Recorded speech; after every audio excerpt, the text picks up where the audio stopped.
నమస్కారం గురువు గారు.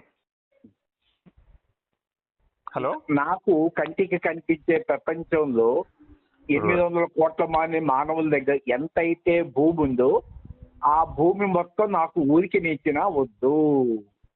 అప్పుడే నేను కొనుక్కోవాలంటే నాకు డబ్బు కావాలి. ఇప్పుడు నాకు ఊరికి ఇచ్చినా వద్దు అంటే అప్పుడు జీరో వాల్యూ అయింది. ఇప్పుడు 800 కోట్ల మంది కలిసి కూడా మా భూమి మొత్తం తీసుకోండి, ప్లస్ మా కరెన్సీ, బంగారం, వెండి, నగలు, వజ్రాలు, వైడూర్యాలు మొత్తం ఉచితంగా ఇస్తాను. నేను నా మనసు ముట్టుకోదు. నో.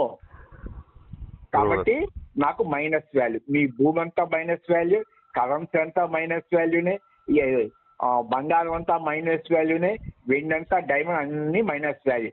ఎందుకంటే ఈ సృష్టిని కల్పిస్తుంది నా మనసు. నా మనసు వెనకాల నేనున్నాను కదా, నేనే భగవాన్ అంటే పరమాత్మను. నాకు కృష్ణుడు వద్దు, కోటి మంది రాముళ్ళు వచ్చినా, కృష్ణుళ్ళు వచ్చినా, బుద్ధుళ్ళు వచ్చినా, అల్లా వచ్చినా అక్కలేదు. ఎంత నా హృదయంలో ఉన్న దేవుణ్ణి నేనై మర్చిపోయి ఎక్కడెక్కడో తిరగటం ఏంటి? రిలయన్స్ అంబానీ కాదు, మీ ఇంటికి వచ్చి జాబ్ అడిగారంట మీ ఆఫీస్కి వచ్చి, అయ్యా నేను డ్రైవింగ్ చేస్తానని.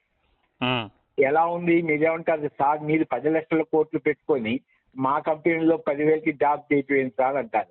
అట్లాగే పంచభూతాలకే నువ్వు అతీతమైన లోపల ఉన్న పరమాత్మ అయ్యింది, ఈ పంచభూతాలకే నువ్వు యజమాని అయ్యండి.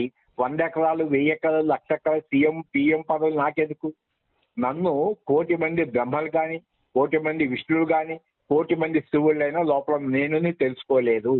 ఇది రమణ మహర్షి నేను ఇవ్వడను.